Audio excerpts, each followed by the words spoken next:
செய்திக்கு நான் போகலாம். நம்ம கடந்த வாரத்துக்கு நாம எதை குறித்து பார்த்தோம்? பவுல் தான் பார்த்தோம்.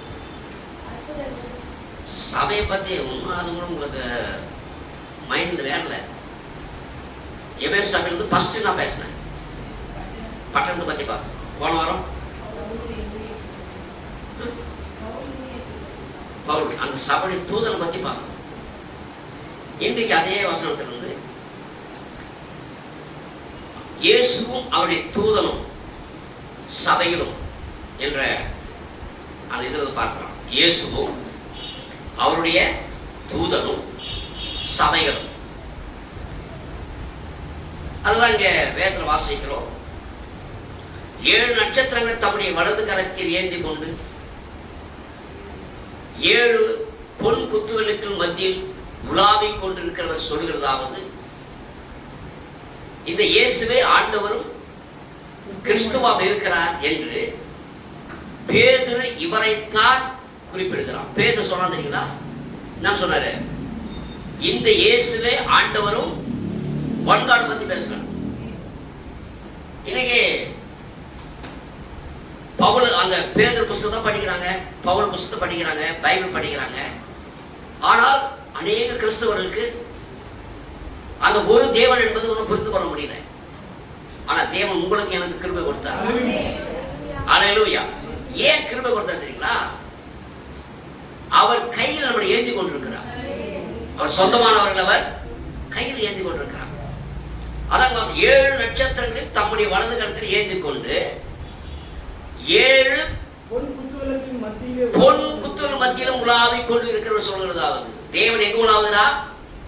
அவருடைய தூதர் மத்தியிலும் அவருடைய சபை மத்தியிலும். அந்த சபை எங்க இருக்குதுன்னா அவர் கையில் வச்சிருக்கிறார். அல்லேலூயா.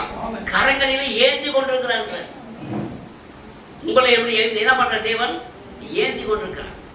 நான் ஏந்துவேன் சுமப்பேன் என்று சொன்ன வார்த்தை. ஆமென்.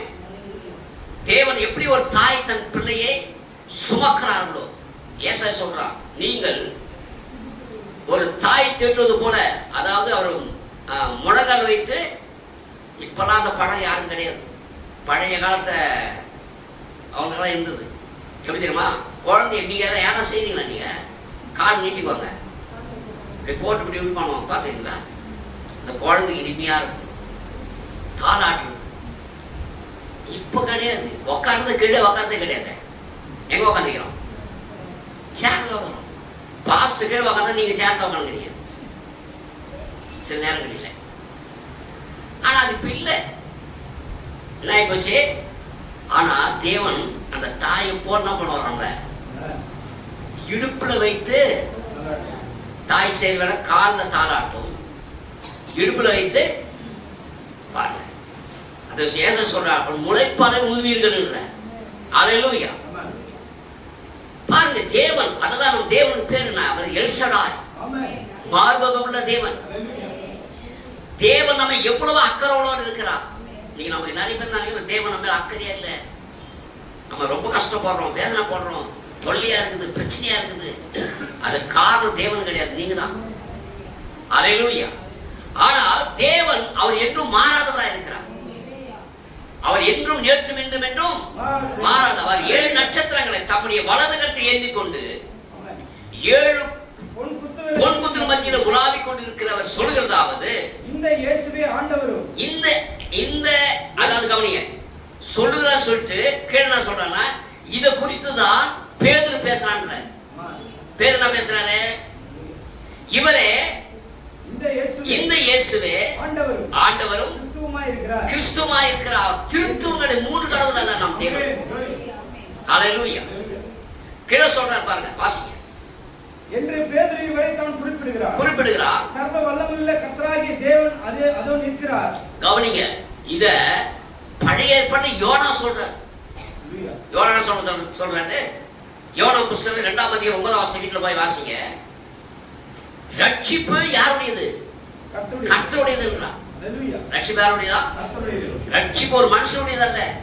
ஒரு மனுஷனை ரட்சிக்க முடியாது, ஒரு பாஸ்டரை ரட்சிக்க முடியாது, எந்த ஒரு சபை ரட்சிக்க முடியாது, எந்த ஒரு பெரிய பட்டம் பெற்றவரை ரட்சிக்க முடியாது. உன் தாய் தகப்பன் ரட்சிக்க முடியாது. நம்ம ரட்சிக்கக்கூடியவர் யாருன்னா கர்த்தர். ரட்சிப்பு யாருடையது? கர்த்தருடையது. அந்த ரட்சிப்பை எப்படி தேவனுக்கு கொடுத்தாருன்னா அவர் விலையேறப்பட்ட ரத்தத்தை கொடுத்து சம்பாதித்தார். நம்மள சாதாரணமான என்ன பண்ண மீட்கப்படல, சாதாரண மக்கள் அல்ல. அதான் ஏசாயா சொல்றார், மீட்கப்பட்டவர்கள் ஆனந்த களிப்புடன் பாடி வருவார்கள் என்றார். ஏசாயா 35 கவனிங்க, யாரால் மீட்கப்பட்ட? கர்த்தரால் மீட்கப்பட்ட. யார் அந்த கர்த்தர்? அவர்தான் இயேசு. யார் அந்த யெகோவா? அவர்தான் இயேசு. யார் அந்த பரிசுத்தாவி? அவர்தான் இயேசு. எல்லாமே இவர்தான். இவருடைய தோற்றங்கள், அவருடைய பதவிகள், இவருடைய உத்தியோகம் வேறையா இருக்கு. ஆமென். கவனிங்க, அவர் இந்த தேவன் சபையை கையில் ஏந்தி கொண்டிருக்கிறார். அந்த சபைக்கு செய்தி கொண்டு வருகிறவர், அந்த சபைக்கு போதிக்கக்கூடியவர் யாருன்னா அவரும் எந்த பைபிள் காலேஜில் இல்ல, எந்த உலகம் பட்டம் பெற்ற உலகம் கொடுக்கிற பட்டத்தை பெற்று வந்தவர் அல்ல. அந்த தூதர்களும் தேவனுடைய கரத்தில் இருக்கிறார். அதுல ஒருத்தர் தான் பவுல். ஆமென். கிழவாசிங்க 7 சபைகளின் காலங்கள் முழுவதிலும் சபைகளின் மத்தியில் உலாவிக் கொண்டு இருக்கிறார். பாருங்க, 7 சபை காலத்திலும். இப்ப நம்மளுக்கு ஒரு கேள்வி வரும். அப்போ ஒரு தூதர் வந்துட்டு கிறிஸ்துவத்துல ஞானஸ்நானம் கொடுத்தார், பிதாவுக்கு பரிசுத்தம் கொடுக்கிறாரு. கவனிக்க கேட்கலாம். ஆனா அந்த காலத்துல அந்த வெளிச்சம் அவனுக்கு அவ்வளவுதான் இருந்தது. ஆமென். இது நடுவாக முதல் சபை காலத்துக்கு கடைசி சபை காலம் நடுவாக இருள் காலம் வருது. அங்கேயும் அந்த சபையில அங்கிருந்த மனவாட்டிக்கு தேவன் முத்திரைச்சார். ஆமென். கவனிங்க, வாசியா மறுபடியும் வாசியா. 7 சபைகளின் காலங்கள் முழுவதிலும், 7 சபை காலம் முழுவதிலும் சபைகளின் மத்தியில் உலாவிக் கொண்டு. எத்தனை வருஷம் எடுத்துனாரு? 2000 வருஷத்துக்கு ஆகும். ஹalleluya. இந்த காலங்கள் என்பார் தேவன் முழுவதிலும் அங்க உலாவ தேவன் ஏற்று வேண்டுமானார். ஹalleluya. நான் உன்னை விட்டு விலகுவதும் இல்லை, கைவிட. அதை நாம் விசுவாசிக்கணும். ஆமென். முதலாவது சபையின் காலத்தில் இருந்தது போலவே, முதலாவது சபை காலத்தில் இருந்தது போலவே கடைசி சபையின் காலத்திலும் இருக்கிறார். கடைசி சபையின் காலத்திலும் இருக்கிறார். ஒவ்வொரு விசுவாசிக்கும் அவர் நேற்றும் இன்றும் என்றும் மாறாத இயேசு கிறிஸ்துவாக இருக்கிறார். ஹalleluya. அவர் நேற்றும் இன்றும். நம்ம இயேசு தாங்க, பிதா கிடையாது. இல்ல, அவர் நேற்று இஸ்ரவேலை வழிநாட்டி அதே யெகோவா, எல்லோருக்கும் வேத உலாவின தேவன், எல்லோரோடு இருந்த தேவன், எல்லோருக்குள்ளும் இருக்கிற தேவன் அவர் ஒருவரே. அவர் நேற்றும் இன்றும் என்றும் மாறாதவர். அவர் ஆதியில் செய்ததையே செய்து பாருங்க, மாற்றிக்கிட்டு இருக்கிற தேவன். ஏன்னா அவர் மாறாத தேவன். ஆதியில் செய்ததையே என்ன பண்ற? இனியும் செய்து கொண்டே இருப்பார். ஆதியில் செய்து கொண்டிருக்கிறார், இனியும் செய்வார். நேற்று அப்படி செஞ்சுட்டு இன்னைக்கு மேல மாத்திடலாம், அப்படி கிடையாது. இயேசு தனிமையாக சபைகளின் மத்தியில் உலாவிக் கொண்டிருக்கிறார். அவருக்கு யாருக்கும் துணை தேவையில்லை. ஆமென். ஹalleluya. தேவனுக்கு சப்போர்ட் யாரும் தேவையில்லை. ஏன்னா அவர் தேவனா இருக்கிறார். அவர் தனிமையாக சபையின் மத்தியில் உலாவிக் கொண்டு இருக்கிறார். அவருடன் வேறு யாரும் இல்லை. பாருங்க, அவர் சபையில உலாவுகிற தேவன். துவக்கத்திலேயே பூமியில இருந்து கல்வாரிக்கு போகும் பொழுது தன்னன் தனியாக தொங்கினார். எல்லாரும் போயிட்டாங்க. அவருடைய மனவாட்டியோட ரட்சிப்பு அவர் எப்படி பெற்று விடுறாருன்னா, யாரும் சப்போர்ட் இல்லை. பயப்படாத இயேசு நான் இருக்கிற பக்கத்துல சொல்ல முடியாது, தேவன் வைக்கல. ஏன்னா தேவன் வச்சிருக்கலாம். அப்படி தேர்ந்து தயவு சரியாச்சு. அவர் பட்டை தேர்ந்து காதை வெட்டுகிறவர் இல்ல. என் ரட்சகர் பரவன் அப்பா கூட செத்தாலும் கூட நிக்கல. எல்லாம் போயிட்டாங்க. தேவன் தன்னன் தனியாக. ஹalleluya. என் தேவனே ஏன் என்னை கைவிட்டி? தனிமையா கதைங்களா தேவன். இயேசு தனிமையாக சபையின் மத்தியில் உலாவிக் கொண்டிருக்கிறார். யாருக்காக? அவருடைய மனைவிக்காக, அவருடைய மனவாட்டிக்காக, எனக்காக, உங்களுக்காக. அவருடைய வேறு யாரும் இல்லை, யாரும் இருக்க முடியாது. என்ன சொல்றாங்க? யாரும் இருக்க முடியாது. ஏனெனில் அவர் மாத்திரமே தம்முடைய சொந்த ரத்தத்தை சிந்தி. ஹalleluya. பாருங்க, யாரா கூட இருந்தா இந்த சபைக்கு மீட்பதற்கு காரணம் நானும் ஒரு பக்காளி இயேசுக்கு சப்போர்ட்டா இருந்தேன்னு சொல்லியிருப்பாங்க. ஆனா தேவன் என்ன பண்ற? இருக்க முடியாது. ஏன் அவர் மாத்திரமே தம்முடைய சொந்த ரத்தத்தை சிந்தி சபையை சம்பாதித்து சபை என்ன பண்ணார்? அவரை சம்பாதித்தார். நீங்கள் யார்? அவருடைய சம்பாதனை, அவருடைய சொத்து. இந்த சொத்தை தேவன் பேய்விட்டு விட மாட்டார், அதை களவாட விட மாட்டார். ஹல்லேலூயா. முதல் ஆதாமுடைய மனைவி வஞ்சிச்சா பேய். ஆனா இந்த மனவாட்டி வஞ்சிக்க முடியாது. ஏன்னா அவர் கிரயத்தை கொடுத்து செய்தமே. ஹல்லேலூயா. நம்ம மீட்டெடுத்தார். ஆமென். நம்மளுக்கு ஒரு முடி கூட அவர் சித்தம்ல இருக்கவே ஆனா சொல்ற உன்னை தொழுகிறவன் கவனிக்கணும். நம்மளை யாரா தொட்டாலும் பேசினாலும் கூட தேவன் ஒத்துக்க மாட்டாங்க. ஏன் தெரியுங்களா? அவர் நம்மை சம்பாதித்தார். அவர் சபையை சம்பாதித்து அதை சொந்தமாக்கி கொண்டார். ஹல்லேலூயா. சபையை சம்பாதித்து அதை சொந்தமாக்கி கொண்டார். அவரே சபையின் ஆண்டவரும் எஜமானுமாய் இருக்கிறார். ஆண்டவர் எஜமானுமாய் இருக்கிறார். சபையும் அவருக்கு எல்லா மகிமையும் அளிக்கிறது. இன்னைக்கு அவர் மகிமை, அவர் துதிப்பது, அவர் ஆராதிக்கிறது, அவர் மனைவி தேவை வேற. அப்பவும் மீன் கொடுக்க நிறைய பேர் வந்தாங்க. ஆனா அவர் கடைசி வரைக்கும் வந்தது எத்தனை பேரு? அவருடைய மனைவாட்டி மட்டும்தான். ஆதாயத்துக்கு வர மக்கள் அநேகம் உண்டு. பணத்துக்காக, பொருளுக்காகவும் தேவைக்காக வந்த மக்கள் அநேகம் உண்டு. ஆனா மனவாட்டி அப்படி கிடையாது. மனவாட்டி அது தேவனை சம்பாதித்தார். தேவன் ஹல்லேலூயா. அவர் நம்ம சம்பாதித்து அவர் உள்ளங்கையில வச்சிருக்கிறார். அவர் ஏந்தி கொண்டிருக்கிறார். நான் பாருங்க, அவர் நம்ம கீழே விட முடியாது. நம்ம கஷ்டப்பட நம்ம நினைச்சிருக்கிறோம். ஆனா அந்த வழிதான் தேவன் வச்சிருக்கிறார்.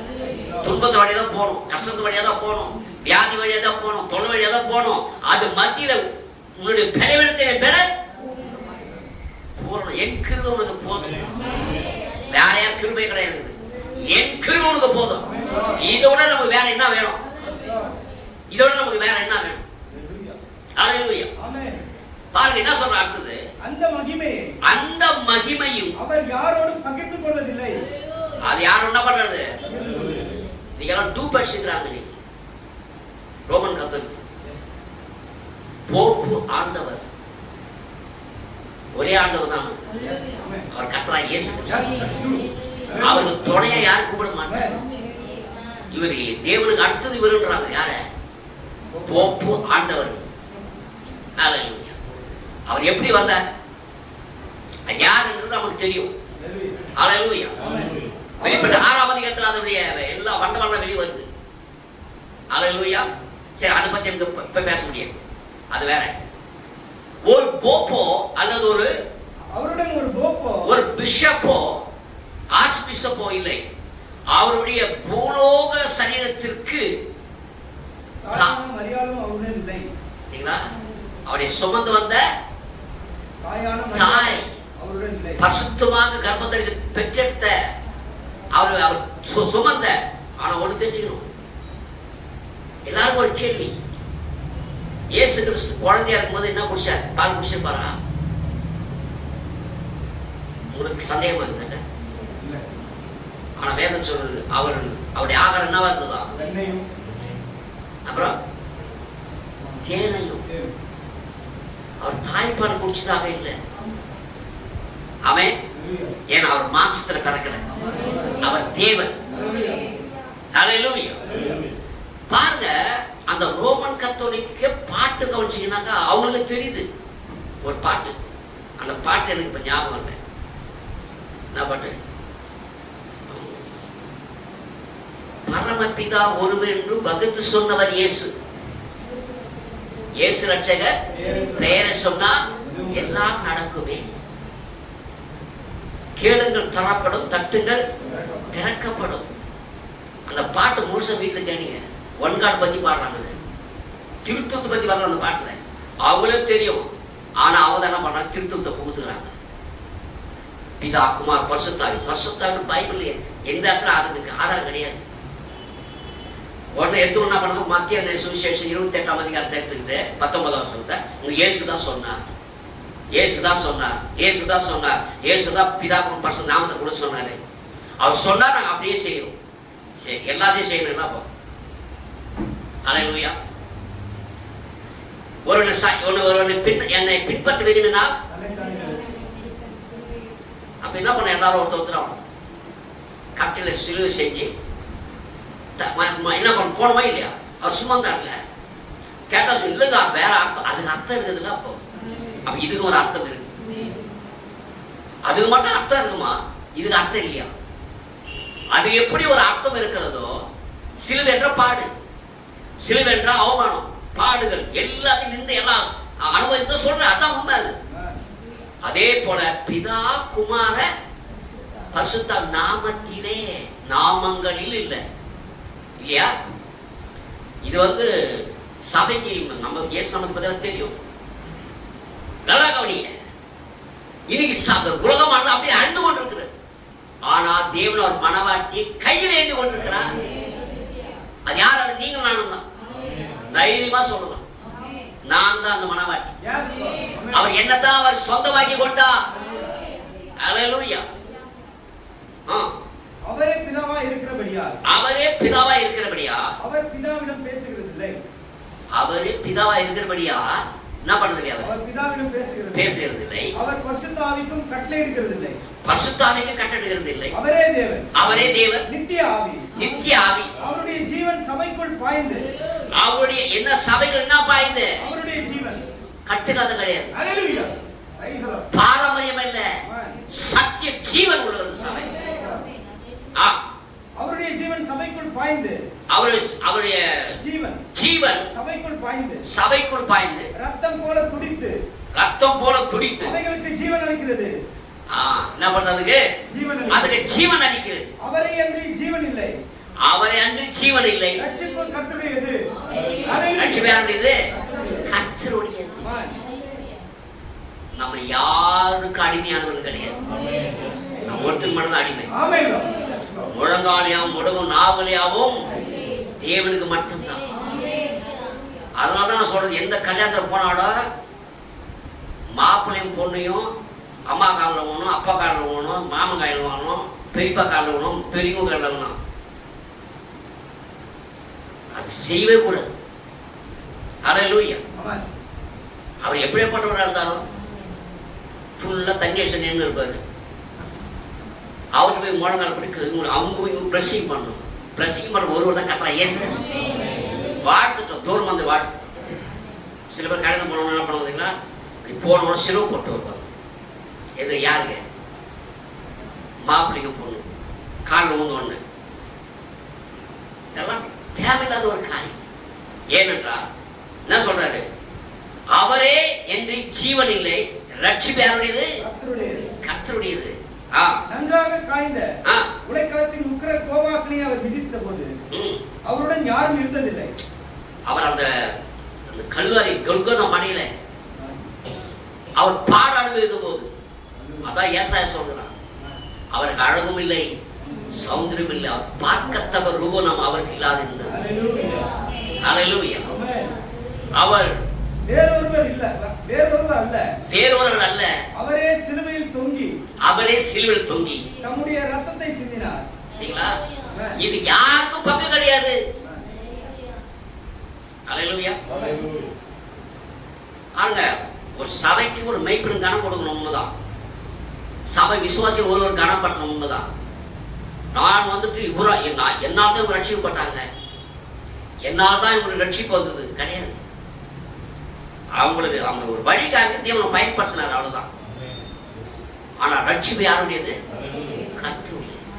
உன்னை தாய்கள் உருவாக்க தெரிந்து கொண்ட தேவன், உலகம் அஸ்திபாரம் போடுறது முன்னதாக முன்குறித்த தேவன் அவர்.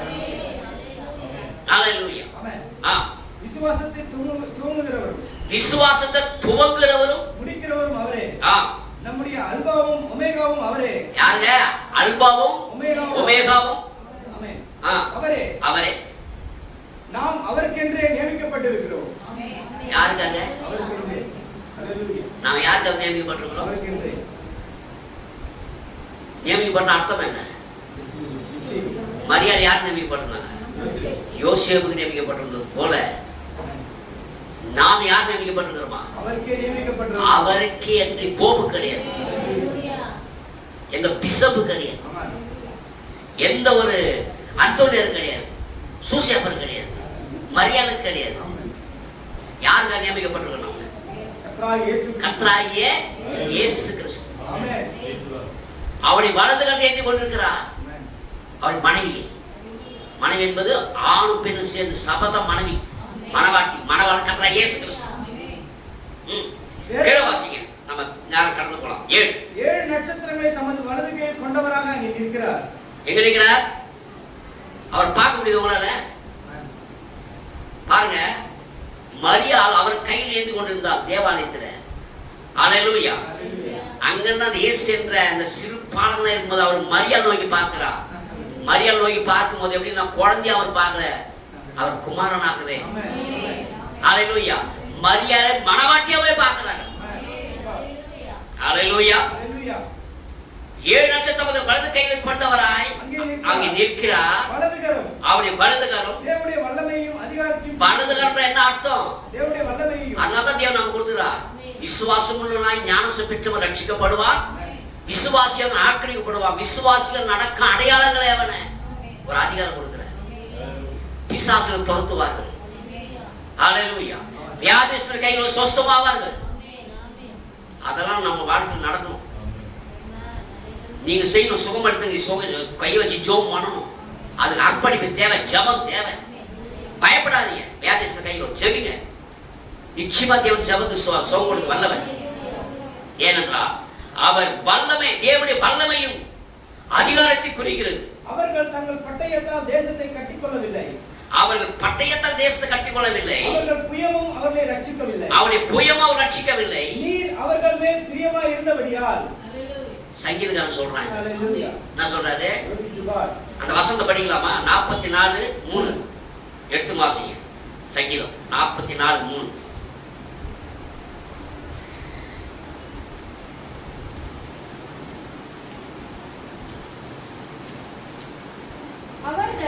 அவர்கள் தங்கள் பட்டயத்தால் தேசத்தை கட்டிக்கொள்ளவில்லை. அவர்கள் எவர்கள்? இஸ்ரவேல் ஜனங்கள் என்ன பண்ணல? அவருடைய பட்டயத்தை என்ன பண்ணல? அவங்க கட்டிக்கொள்ளவில்லை. அவருடைய புயமும் அவர்களை ரட்சிக்கவில்லை. அவருடைய புயமும் ரட்சிக்கவில்லை. நீர் அவங்க மேல் பிரியமாய் இருந்தபடியால் உம்முடைய வலது கரமும் உம்முடைய புயமும் உம்முடைய முகத்தின் பிரகாசமும் அவர் ரட்சித்தது. அல்லேலூயா. நம்முடைய அதிகாரம் நமக்கு தகுதி ஒன்றும் இல்லை. எல்லா தகுதியானவர் அவரே, எல்லாவற்றுக்கும் உரிமையுள்ளவர் அவரே. அவர் வலது நம்முடைய புயமும் உம்முடைய முகத்தின் பிரகாசமும் அவர்களை ரட்சித்தது. அல்லேலூயா. வலது கரத்தின் வல்லமையை, வலது கரத்தின் வல்லமையை, வல்லமை 7 நட்சத்திரங்கள் உள்ளன. அப்படிங்க. எந்த கரத்தில் இருக்குது? 7 தூதர் எங்க இருக்கிறாங்க? 7 நட்சத்திரம். நட்சத்திரம் எப்போ வரும்? பகல்ல வருமா, நைட் வருமா? நைட்ல எப்படி ஒளி கொடுக்குது? எல்லாம் தெரிஞ்ச விஷயம் தான், பல முறை கேட்டீங்க. பகலில சூரிய வெளிச்சத்தை வாங்கி என்ன பண்ணுது? அப்போ 7 தூதர்களும் 1ஆம் அதிகாரம் 20 சொல்றது, நீ கண்ட 7 நட்சத்திரங்களும் 7 தூதர்களா, நீ கண்ட 7 குத்துவிளக்குகளும் 7 சபைகளா. அந்த சபைக்கு வெளிச்சம் கொடுக்கிறவர்கள் 7 தூதர்கள், 7 நட்சத்திரங்கள். அந்த நட்சத்திரம் அவங்களுடைய சொந்த ஒளியை கொடுக்கல, சொந்த அவருடைய வெளிச்சத்தை கொடுக்கல. அந்த ஒளிக்கு சொந்தக்காரையா அவர் நேற்று மீண்டும் என்று மாறார். அல்லேலூயா. சொல்ற வலது கரத்தில் வல்லமையில் 7 நட்சத்திரங்கள் உள்ளன. இந்த 7 நட்சத்திரங்களும் 7 தூதர்களா. ஒவ்வொரு காலத்தின் தூதனையும், ஒவ்வொரு காலத்தின் தூதனையும் வல்லமையும் ஆதிக்கமும் தாங்குகிறது என்பதை இது குறிக்கிறது. சரிங்களா? காலத்தின் தூதனையும் தேவனுடைய வல்லமையும் ஆதிக்கமும் தாங்குகிறது என்பது குறிக்கிறது. தூதர்கள் எல்லாரும் பரிசுத்தாவின் வல்லமை பெற்று, பரிசுத்தாவின் வல்லமை பெற்று தேவ வார்த்தையோடு புறப்பட்டு செல்கின்றனர். பாருங்க எப்படி செல்கிறார்கள். அவங்களுடைய பலத்தினால கிடையாது, பரிசுத்தாவின் வல்லமையை பெற்று, பலத்தினாலும் அல்ல, பராக்கிரமத்தினாலும் எல்லாம் தேவ ஆவியால் ஆகும். ஏன்னா அவருடைய சபையை தேவன் மிகவும் அக்கறையோடு பார்க்கிறார். ஹல்லேலூயா. தெரியுங்களா ஒரு விஷயம்? ஒரு குடும்பத்துல அண்ணன் தம்பி அக்கா தங்கச்சிங்க அப்பா அம்மாலாம் இருப்பாங்க. ஆனா அந்த புருஷன் எல்லா ரகசியத்தையும் யார்கிட்ட பேசுவான்னா, அக்கா கிட்ட சொல்ல மாட்டேன், தங்கச்சி சொல்ற, அம்மா கிட்ட சொல்ற, அப்பா கிட்ட சொல்ல மாட்டேன். யார்கிட்ட சொல்லுவார் எல்லா ரகசியத்தையும்? மனைவி கிட்ட தான் சொல்லுவார். ஹல்லேலூயா. அப்போ எல்லா காரிய ரகசியத்தையும் மனவாட்டி அறிந்து கொள்ள முடியாது. தேவன் 7வது வசனத்தில் தேவராசனை நிறைவேறிற்று. ஹல்லேலூயா. பாருங்க, எல்லா அப்ப அந்த தூதர்கள் எவ்வளவாய் அவன் தேவன் அக்கறையோடு வைத்திருக்கிறார். யாருக்காக? மனைவிக்காக, தன் மனவாட்டிக்காக. வேறுடைய சத்தத்தை கேட்கக்கூடாது, வேறு வெளிச்சத்துக்கு வரக்கூடாது என்பதற்காகவே அந்த வெளிச்சம் இவரே கொடுத்து அந்த பழைய ஏற்பட்ட ஒரு காரியம் இருக்கு. அந்த குத்து விளக்கு எரியுது இல்லையா? அந்த குத்து விளக்கு வந்து எப்படி எரிய வைக்கணும்? 7 அகல். எப்படி 7 சபைக்கு சபை இருக்கிறதோ, இப்ப வாங்க கவனிங்க. அந்த இந்த பக்கம் 3, இந்த 3 இப்படியா 3 இந்த பக்கம் 3 நடுவில் ஒன்று. அந்த என்ன சொல்றது, அந்த பிடி, அந்த ஸ்டாண்ட் வச்சுக்கலாம். அந்த ஸ்டாண்ட் யார் கையில் இருக்குது? தேவன் கையில் வச்சுக்கிறேன். அந்த 7 குத்து விளக்குக்கும் நல்லா கவனிங்க, அது எண்ணெய் வரணும். அந்த எண்ணெய் எங்க வருது? நல்லா கவனிக்கணும். 2 ஒளிவு மரம் இருக்குது. வலது பக்கம் ஒன்று, இடது பக்கம் ஒன்று. அந்த ஒளிவை அந்த பழத்தை எடுத்து அந்த என்ன சொல்றது, அந்த விதை எடுத்து அதை பிசைஞ்சு அது எண்ணெய் எடுத்து சுத்தமான எண்ணெய் என்ன பண்ணாதுல ஊத்திட்டு எப்படி பற்ற வைக்கணும்? ஒவ்வொன்றும் தனித்தனியாக பற்ற வைக்கக்கூடாது, ஒரு அகல்ல இருந்து இன்னொன்று. இப்போ பாருங்க, எபேசு சபையிலிருந்து அந்த வெளிச்சம் எங்க போகுது? அடுத்தது அப்படியே போயிட்டு 7 சபைக்கு அது போகணும். தனித்தனியா போகுது. ஏன்னா தேவன் நேர்ச்சி என்று மாறாது. இந்த சபைக்கு ஒரு செய்தி ஒரு வெளிப்பாடு, அந்த செய்தி ஒரு வெளிப்பாடு, அந்த செய்தி ஒரு வெளிப்பாடு அல்ல. அந்த தூதர் எல்லாருமே தேவனுடைய பலத்தினால உரிமை செய்தார். அதுல முதல் தூதன் தான் பவுல். பவுலும் சபையை பத்தி நம்ம பார்த்து கொண்டிருக்கிறோம். அந்த சபையையும் தூதர்களும் தேவன் பொறுப்புல வைத்துக் கொண்டிருக்கிறார். அவர் கட்டுக்குள்ள இருக்கிறார், ஃப்ரேம்குள்ளாக இருக்கிறாங்க. அவன் வெளியில இல்ல. வாசிப்போம். தூதர்கள் எல்லாரும் பரிசுத்தாவின் வல்லமை பெற்று தேவ வார்த்தையோடு புறப்பட்டு செல்கின்றனர். அவர்கள் தேவனின் ஒளியை பிரதிபலிக்கிறபடியால் அவர்கள் நட்சத்திரங்களை காட்சியளிக்கின்றனர். நட்சத்திரங்களாக காட்சியளிக்கின்றனர். நட்சத்திரங்களைப் போலவே அவருக்கு சுய ஒளி இல்லை. நட்சத்திரங்கள் போலவே என்ன இல்லை? சுய ஒளி இல்லை. மனிதர்கள் அவர்கள் வெளிச்சத்தில் நடக்கத்தக்கதாக அவர்கள் அக்கினி ஜுவாலையை மூட்டுவதில்லை. ஏசாயா 50:11. எல்லாரும் பாவம் செய்து தேவ மகிமையற்றவர்களானபடியால் ரோமர் 3:20. பாவம் நிறைந்த இந்த உலகத்தின் அந்தகாரத்தில் அவர்கள் நட்சத்திரங்களாக ஜொலிக்கின்றனர். ஆமென். ஹல்லேலூயா. கவனிங்க, நட்சத்திரங்களாக என்ன பண்றாங்க? அவங்க ஜொலிக்கின்றனர். பார்த்தீங்களா? இந்த அப்ப இந்த நட்சத்திரம் கையில் வச்சிருக்கிறாரு. இந்த பக்கம் 3, இந்த பக்கம் 3, நடுவில் ஒன்று இருக்குது. அப்ப முதல் சபை தூதனுக்கு யார் கொடுக்குறாங்க? பவுல். கடைசி தூதன் யாரு? பிராணம் போட்டுக்கிறாங்க. இப்ப நல்லா கவனிக்க வேண்டும். இந்த சபையின் காலத்தில் பார்க்கும்போது சபை வந்து யார் கண்ட்ரோல் இருக்கு? நீங்களும் யார் கண்ட்ரோல் இருக்கணும்? தேவனுக்கு கண்ட்ரோல் இருக்கணும். அது இருக்கும் பொழுது உலகத்தின் காரியம் நமக்குள்ள எப்படி வரும்? ஹல்லேலூயா. ஆண்டவர் சொன்ன உலகத்தில் உள்ளவர்கள் என்ன பண்ணாங்க? உலகத்தான் போல இருப்பார்கள். அது என்ன சொல்றாங்கன்னா, வேதவசனம் சொல்லுங்க, ஒரு வசனம் இருக்கு. இஸ்ரவேலே என்ன பண்ண நீ? வாசிக்கிற வசனத்தை ஓசியா புஸ்தகம் 3ஆம் அதிகாரம் 1ஆம் வசனம். ஓசியா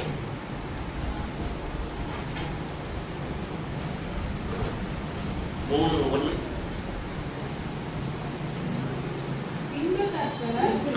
இஸ்ரவேல் என்ன கேக்குறோம்? பின்பு கர்த்தர்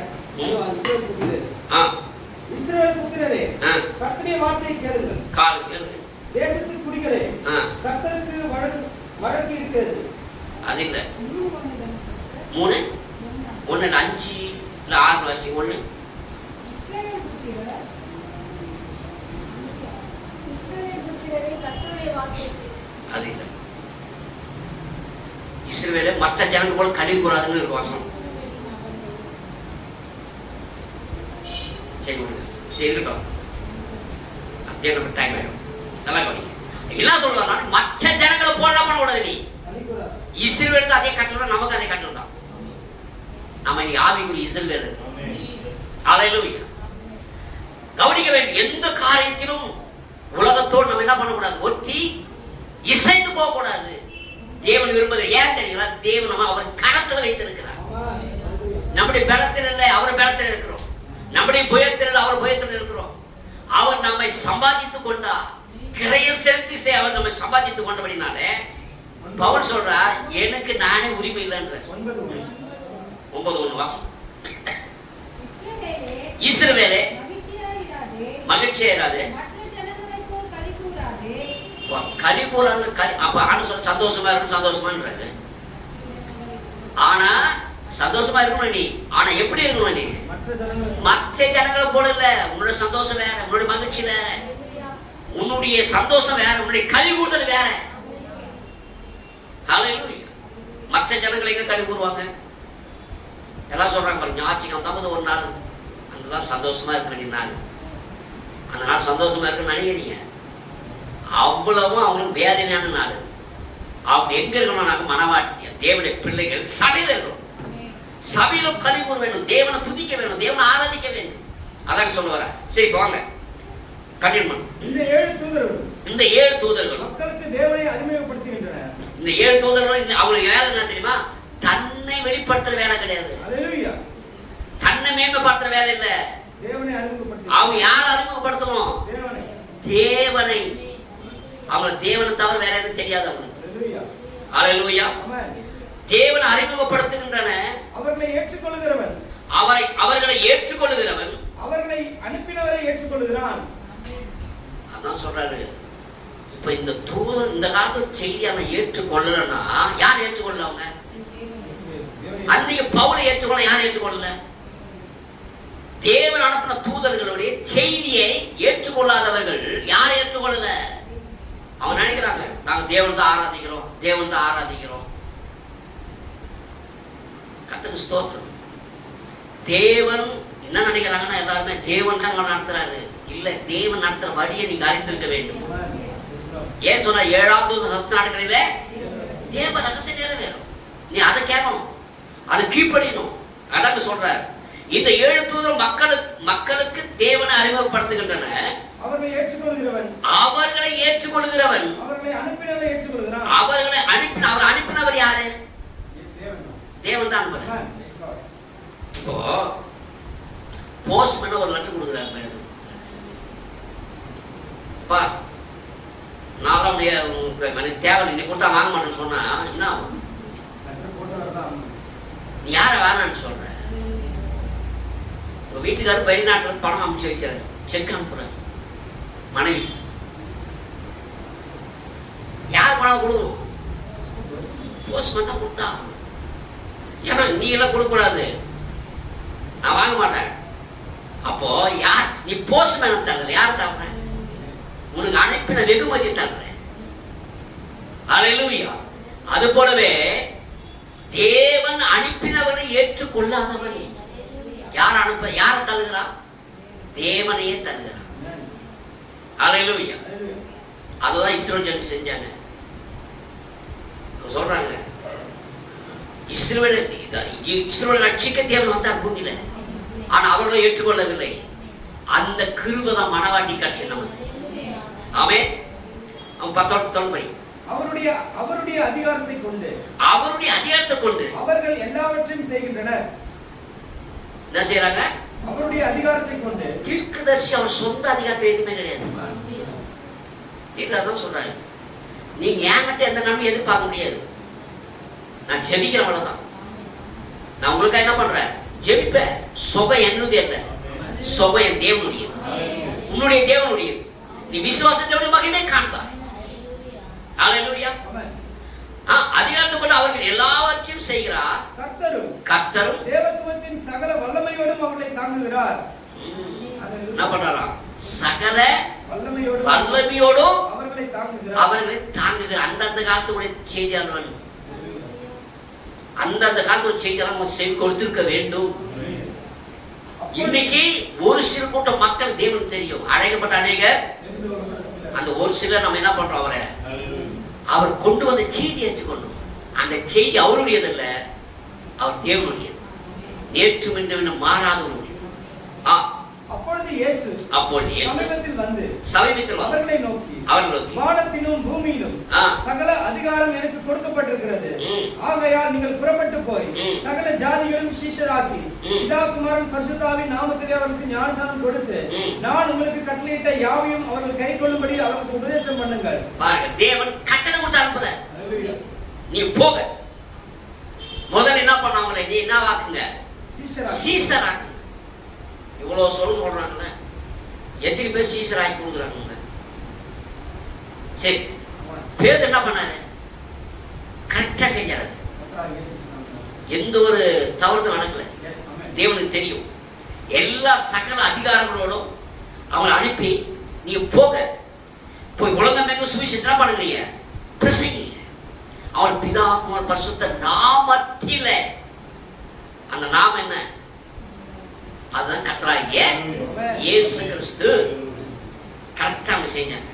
ஆனா இவங்க நினைச்சுக்கிறாங்கன்னா நாங்க இயேசு சொல்றது அப்படியே செய்யணும், நான் இயேசு என்ன சொல்றேன் அது மட்டும் தான் செய்யணும். ஹல்லேலூயா. இஸ்ரவேல் ஜனங்கள் என்ன பண்ணாங்க தெரியுங்களா, ஆண்டவரே நீங்க பேச வேண்டாம்ப்பா, எங்களால தாங்க முடியாது, மோசே பேசணும். ஆமென். கவனிய, சர்வ வல்லவர், பங்கு பங்காகவும் வகை வகையாகவும் தீர்க்கதரிசிகளோடு பற்றின தேவன், கடைசியில் குமாரனோடு வெளிப்பட்ட தேவன், நீ வார்த்தை மூலியமா தேவன் நம்மளோட வெளிப்பட்டு கொண்டு இருக்கிறார். வார்த்தை கொண்டு வரக்கிட்ட ஒண்ணு இல்ல, கொண்டு வர்ற பொருள் முக்கியமானது. ஆமென். அதை நிராகரிக்கிற வேண்டான்னு சொல்லுகிறவர், அவர் அனுப்பினவரை வேண்டான்னு சொல்லுகிறார். நான் உங்களுக்கு கட்டளையிட்ட யாவையும் அவர்கள் கைக்கொள்ளும்படி அவர்களுக்கு உபதேசம் பண்ணுங்கள். என்ன பண்ணுவோம், அவங்க கைக்கொள்ளும்படி என்ன பண்ணுங்க, உபதேசம் பண்ணுங்க. நான் சொன்னது அத்தனையும் கைக்கொள்ளும்படி அவங்க உபதேசம் பண்ணுங்கள். இதோ உலகத்தின் முடிவு பரியந்தமும், அதாவது காலங்கள் முடியும் வரை சகல நாட்களிலும் நான் உங்களுடனே கூட இருக்கிறேன். பாத்தீங்களா என்ன பண்ணாரு, அவர் மாறாதவர். ஆமென். கிட்ட சொல்றார் பாருங்க ஒரு வார்த்தை, நாம் பின்னோக்கி பாராமல் மேல் நோக்கி பார்ப்போமாக. நம்ம என்ன பண்ணணுமா, பின்னோக்கி பார்க்காமல். பின்னோக்கினா உலகத்தை நோக்கி பார்க்காமல், விட்டு வந்தது பார்க்காமல். ஆமென். நாம் எதை நோக்கி, மேல் நோக்கி பார்ப்போமாக. இப்பொழுது 7 சபைகளின் மத்தியில் அவர் உலாவுவதை பாருங்கள். 7 சபைகளின் மத்தியில் உலாவுவதை பாருங்கள். நேற்றும் இன்றும் என்றும் மாறாதவர், அவர் நேற்றும் இன்றும் என்றும் மாறாதவர், தன் வழிகளிலும் செய்கைகளிலும் மாறாதவரையும் நோக்கி பாருங்கள். அன்னைக்கு அவன் தாவீது சொன்ன, உம்மாலே ஒரு சேனைக்குள் பாயவே, உம்மாலே ஒரு மதிலை தாண்டவனா, இன்னைக்கு நம்மளும் செய்யணும். தாவீது அந்த வல்லமை, அந்த வல்லமை நீ குறைந்து போகல, இன்னைக்கு நாம் செய்வோம். ஆமென். செங்கடல பிளக்கக்கூடிய கொம்ப நீட்டினாரு, இன்னைக்கு நம்ம அதிகாரத்தை நம்ம செய்ய வேண்டும். நம்மளுடைய ஒரு அடையாளம் கொடுத்திருக்கிறார், அதை நம்ம பயன்படுத்த வேண்டும். தவிர ஹல்லேலூயா, நாம் முறுமுறுத்து கொண்டு முறையிட்டு கொண்டு காரியம் கிடையாது. 2 பேராவது 3 பேராவது அவர் நாமத்திலே எங்கே கூடி இருக்கிறீர்களோ, எங்க கூடணும், அவருடைய நாமத்திலே. ஆமென். அவர் நாமத்துல கூடாம எந்த காரியம் செய்ய முடியாது. நாமத்தை முதல்ல விசுவாசிக்க. சங்கீதக்காரன் சொல்றார், அவர் என் நாமத்தை அறிந்திருக்கபடி என்னால் அவனை உயர்ந்த அடைக்கல வைப்பேன். என்ன அவருடைய நாமம், கர்த்தராகிய இயேசு கிறிஸ்து. ஆமென். அவர்கள் நடுவிலே வாசமாய் இருந்து, இன்னொரு குறிப்பு சொல்லுது, நாம் பிரணா நாமத்துல வானத்தின் கீழே பூமிக்கு மேலே என்னுடைய நாமம் வேற வெறும் அவருடைய வாய் மட்டும்தான். ஹல்லேலூயா. வார்த்தை தேவனுடைய யூனி நாமம் அல்ல, இயேசு கிறிஸ்துவின் நாமம். ஜீவனை கொடுத்து அதை பாதுகாத்து எல்லா நற்கிரியைகளையும் அவர் அளிக்கிறார். அவர் அளிக்கிறார். 7 பொன் குத்துவிளக்குகள் மத்தியிலே உலாவிக் கொண்டிருக்கிறவர். 7 பொன் குத்துவிளக்கு மத்தியில் உலாவிக் கொண்டிருக்கிறவர். இந்த பொன் குத்துவிளக்கு எப்படி செய்யணும்னு சொல்லி பழைய ஏற்பாட்டில் யாத்திராகமத்தில் சொல்றார். வாசிக்கலாமா? 25:31.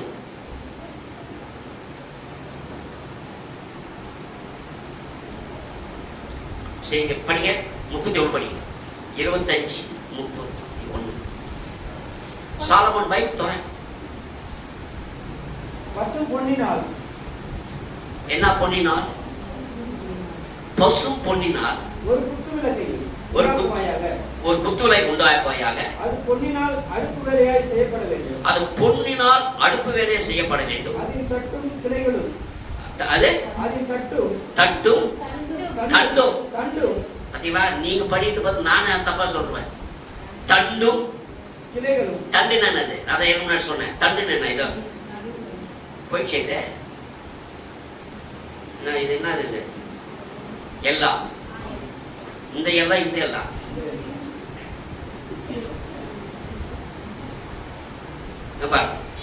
இது தண்டு, இது கிளைகள், இது மேல அகல்கள் இருக்கு இல்லையா? அப்ப கவனி, இது எப்படி செய்யப்படணும்? எந்த பொருள்ல செய்யப்படணும்? பசு பொன்னினால். எதுக்கு பொன்னினால செய்யப்படணும்? பசு பொன்னினால். பசு பொன் ஏன் இரும்புல செய்யக்கூடாது? ஏன் மரத்துல செய்யக்கூடாது? அல்லது எதுக்கு பித்தளை வெள்ளி இதெல்லாம் செய்ய முடியாது? ஏன்னா ஏன் தங்கத்தை செய்ய சொல்றாங்கன்னா, இது வளைந்து கொடுக்கும், மிதுவானது. அல்லேலூயா. மனவாட்டி எப்படி இருக்கணும்? நாம் தான் அந்த குத்து விளக்கு, நாம் தான் அந்த சபை. அந்த சபை எப்படி எதுலாம் செய்யப்படுறாருன்னா, அடுப்பு வேலை என்பது என்ன? அடிப்பு வேலை. அடிப்பு வேலை எங்க போகணும்? தங்கம். சாதாரண மோதிரம் போட்டுக்கிறீங்க, இந்த மோதிரம் தங்கத்தை அப்படியே கொண்டாந்து சொல்லிவிட்டு மைண்ட்ல இல்லை. என்ன ஆச்சு? இது வளைஞ்சி இந்த டிசைன்லாம் பண்றதுக்கு என்ன பண்ணா செய்யும்? நெருப்புல காய்ச்சி காய்ச்சி காய்ச்சி என்ன பண்ணாத அடிப்பா. அடிக்கும் போது உள்ள இருக்கிற அழுக்கெல்லாம் வெளியில வரணும். ஆமே, நமக்குள்ள இருக்கிற அழுக்கெல்லாம் வெளியில வரம்படியா சுத்த தங்கம் தான் தேவன் என்ன பண்ண முன் குறித்துட்டா. ஆனாலும் அந்த சபையாக மாறுவதற்கு நம்ம அடுப்பு வேலைக்கு போனோம். வார்த்தைங்கிற சுத்தில வச்சு அடிக்கிற ஆமே, கஷ்டம்தான், அது உஷ்ணம்தான், ரொம்ப கஷ்டம்தான். ஆனால் அதான் சொல்றாரு, புடமிட்ட பின்பு நான் சுத்த பொண்ணாக மாறுறேன். எப்படி? எப்போ சுத்த பொண்ணா எப்ப மாறுவீங்க? புடமிட்ட பின்பு. நம்மளுக்கு புடமிடுதல் இன்னைக்கு வருகிறது. அநேக புடமிடுதல் கஷ்டம், வேதனை, தாங்க முடியாத கஷ்டங்கள். ஏன் அனுமதிக்கிற தேவன்? அவர் கையில் தான் இருக்கிறோம். அவர் தேவன் அவர் கொடூரமானவரா இல்ல. அவர் நம்மை தகுதிப்படுத்துகிறார், பரிசுத்தப்படுத்துகிறார். அவர் அதை விரும்புகிறார். அதை சுத்த பொண்ணாக மாற முடியும். குத்து வேலை சாதாரணமா கிடையாது. அது அடுப்பு வேலைக்கு போனோம். அப்புறம் அடுப்பு வேலை செய்யப்பட வேண்டும். அதில் தண்டுகளும் கிளைகளும் மொக்குகளும் பழங்களும் பூக்களும் பொன்னினால் செய்யப்பட வேண்டும். எல்லாமே எதுல வரணும்? ஓட்ட வைக்க கூடாது. அல்லேலூயா. பழைய காலத்துல பாட்டியெல்லாம் பார்த்துக்கிறீங்களா? கப்பல் நம்ம இந்த சைடு அதாவது திருநெல்வேலி நாகர்கோவில் எல்லாம் பார்த்தீங்கன்னா காது எங்க இருக்கும், கம்பல் எங்க இருக்கும், ஒரு முளை தூங்கும். ரொம்ப நேரம் சந்தேகம், இவ்வளோ பெரிய தங்கத்தை எப்படி போடுறது? யாரும் அடுத்து போயிட்டா லாஸ்ட்ல பார்த்தா சொல்றாங்க, மேல மட்டும் தான் முலாம் பூசிருப்பாங்க, உள்ள என்ன இருக்குது எதோ உள்ள வச்சிருப்பாங்க. எல்லாம் சுத்தமான தங்கம் கிடையாது. ஆனா குத்துவேலுக்கு அப்படி செய்ய முடியாது. எல்லாமே எப்படி செய்யணும்? திருவாணியிலிருந்து ஆமே அந்த அகலிருந்து எல்லாமே என்ன பண்ணும்? அது பசு பண்ணினால் செய்யப்படணும். அது எங்க போனோம்? அடிப்பு வேலைக்கு போய் அதை நொறுக்கப்பட்டு அடிக்கப்பட்டு அது சீராகி. அல்லேலூயா. கர்த்தருக்கு ஸ்தோத்திரம். 6 கிளைகள் பக்கங்களை விட வேண்டும். 3 கிளைகள் ஒரு பக்கத்திலும் 3, இந்த பக்கம் 3, நடுவுல 1. அப்ப எத்தனையாச்சு? 7. ஒவ்வொரு கிளையிலுமே எல்லாமே அந்த சட்டத்துப்படி செய்யப்பட வேண்டும். இயேசு சேர்த்துக்கிட்டேன், சபைக்கு வந்துட்டேன், காணி தர்சனம் கொடுக்குறேன், நான் வார்த்தை 2 முறை உபாசிக்கிறேன், ஜெபிக்கிறேன், எல்லாம் நல்லதுதான், இது போதாது. அல்லேலூயா. தங்கம் வாங்கி வந்துட்டேன், நான் குத்து வேலை செய்ய முடியாது, அது என்ன பண்ணும்? அது அடிக்கப்பட வேண்டும், அசீர் பறந்து வேண்டும், சுத்த பொண்ணாக மாற வேண்டும், அதை வளைந்து கொடுக்க வேண்டும். ஆமென். அது எந்த வளைஞ்சால் வளையும். அதுக்கு தான் தேவன் என்ன எதுக்கு எடுத்துக்கினா, பசு பொண்ணு எடுத்துக்கொண்டு வாசிக்க இல்ல. இப்ப செய்தி வாசிங்க. யாத்திராகமத்திலிருந்து அடுத்தது இயேசு கிறிஸ்துவின் உண்மையான சபையாய மணவாட்டி படி என்ன பண்றீங்க? இயேசு கிறிஸ்துவின் உண்மையான சபையாக மணவாட்டி பசு பொண்ணுக்கு ஒப்பிடப்படுகிறார். அதாவது பசு பொண்ணுக்கு ஒப்பிடப்படுகிறார். பசு பொண்ணுக்கு ஒப்பிடுகிறார். அல்லேலூயா. அவருடைய நீதியையும் தன்மையும் அவள் முழுவதுமாக பெற்று அவரை உலகத்திற்கு பிரதிபலித்து குத்துவிளக்கு அந்த வெளிச்சத்தை கொடுத்து காண்பிக்கிறது போல சபை என்பது நான் மணவாட்டி தேவன் ரட்சகர் என்பதை காண்பிக்கும். அதுக்காகத்தான் மணவாட்டி தேவன் கையில் ஏந்து கொண்டிருக்கிறார். மகிமடைந்து தவறு இல்லாதவளாக இருக்கிறார். ஆதி முதல் அந்த வரை தேவனுடைய பரிபூர்ண கிரிகளை நிறைவேற்றுகிறார். தேவனுடைய நித்திய ஞானமும் நோக்கமும் அவனில் பூரணமாய் அமைந்து அவள் மூலம் இவைகள் உலகத்துக்கு வெளிப்படுத்துகின்றன. இதன் ரகசியத்தை யாரும் அறிந்து கொள்ள முடியாது. இந்த ரகசியத்தை என்ன பண்ண முடியாது? யாரும் அறிந்து கொள்ள முடியாது. மணவாட்டிக்கு பெற்ற செய்தி யாரும் அறிந்து கொள்ள முடியாது. தேவனால் கிரையது கொள்ளாத, தேவன் தெரிந்து கொள்ளாத, தேவன் சொந்தமாக்கி கொள்ளாத யாருக்குமே இந்த ரகசியம் தெரியாது. தெரியலமே தேவன் வைக்கல. அதனால்தான் ஆதியத்தை வெளிப்படுத்தி விசுவாசி எல்லா ரகசியத்தையும் தேவன் தீர்வு பேச வச்சு நமக்கு தெரிஞ்சுது. நம்முடைய சொந்த ஞானம் இதை கண்டுபிடிச்சது. தேவன் நமக்கு வெளிப்படுத்தினான். ஏன்னா நாம் அவருடைய மணவாட்டி என்பதை காண்பிக்க